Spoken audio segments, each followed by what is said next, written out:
Bienvenue à tous pour nos tutos comment poser sa clim soi-même. Et le premier tuto sera la pose de la platine. On va commencer par déballer son matériel, ouvrir le carton de l'unité intérieure. Aujourd'hui, on va travailler sur du Toshiba, la gamme Aori, qui est d'ailleurs du très bon matériel. Donc dans chaque carton, vous aurez bien sûr une notice avec un manuel d'installation. N'hésitez pas un peu à le checker, un peu à regarder, à prendre quelques codes, certains détails. Et profitez-en là, surtout que la clim est au sol. Voilà, pour vous familiariser avec le matériel, regardez comment la platine se clipse. Donc là, sur Toshiba, elle est tout simplement clipsée. Sur certaines marques, elle peut être vissée. Donc voilà, familiarisez-vous un peu avec le matériel. Regardez un petit peu déjà un peu comment arrivent les cuivres et tout ça. Commencez à prendre vos côtes. Prenez bien l'axe de votre clim et donc l'axe de votre platine. Vous prenez vos côtes.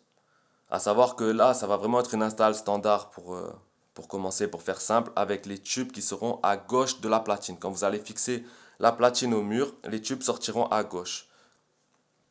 Je vous expliquerai après pourquoi. Donc, bien sûr, mettez la platine de niveau. Attention à ne pas plaquer la platine au plafond, ne pas la mettre trop haut. Toujours laisser entre 7 et 10 cm pour que la clim respire, parce que la clim prend son air par le haut pour le souffler par le bas. Donc il faut qu'il y ait un espace entre la clim et le plafond, toujours très important. Donc la platine de niveau bien sûr, là c'est du BA13, le mur c'est du BA13, donc qu'est-ce qu'on va faire? On va tracer nos petits points de où on va aller venir mettre nos chevilles. Donc nous on met entre 8 et 10 chevilles, ne pas en mettre moins, ne pas en mettre plus. Pour ce type de cheville, pour le BA13, on aime bien faire des pré-trous avec une petite mèche de 2 à 3 mm. Pourquoi? Pour quand on va mettre la cheville, pour éviter ou de casser la cheville ou d'exploser un peu le BA13. Donc on aime bien faire des pré-trous pour que la cheville rentre toute seule et voilà, c'est une habitude qu'on a pris, on fait ça tous les jours, ça se passe plutôt très bien. Donc voilà, ces chevilles, c'est celle-là, c'est la marque Berner. Donc elles sont disponibles sur le site. Nous, on travaille toute l'année avec ça quand c'est du BA13 pour mettre les platines et les goulottes.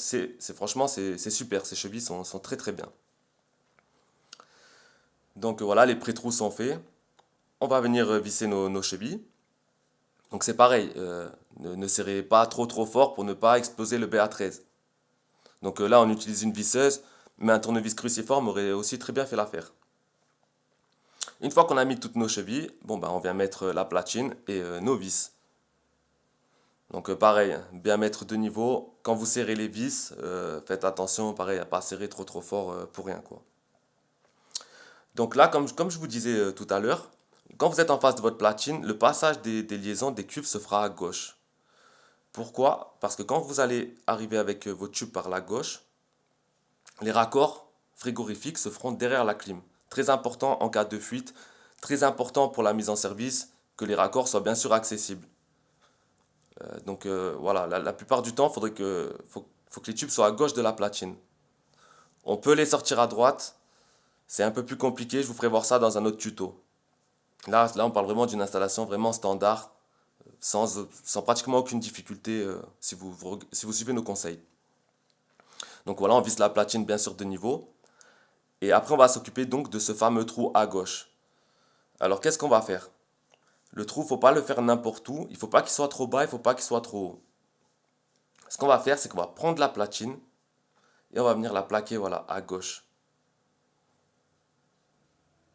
Pourquoi? Pour se tracer le point bas de la clim.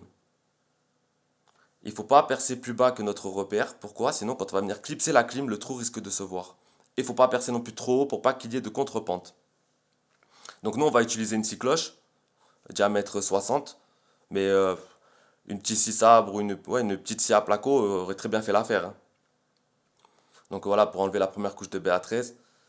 Vous voyez, on s'est pas mis, on a fait notre trait, notre repère au niveau et surtout ne pas être plus bas. Mettez-vous 2-3 mm au-dessus, mais pas plus, pour pas être trop haut et pour pas qu'il y ait une contrepente aussi.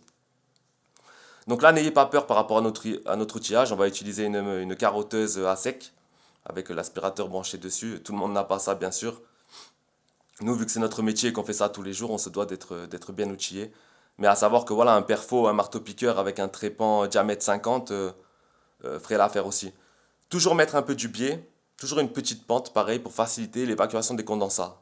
Surtout ne pas être en contrepente. Toujours mettre un petit peu de biais, un petit peu de pente. Pour les condensats, c'est très bien. Donc vous allez voir, nous avec ce matériel, forcément le trou restera en façade parfait.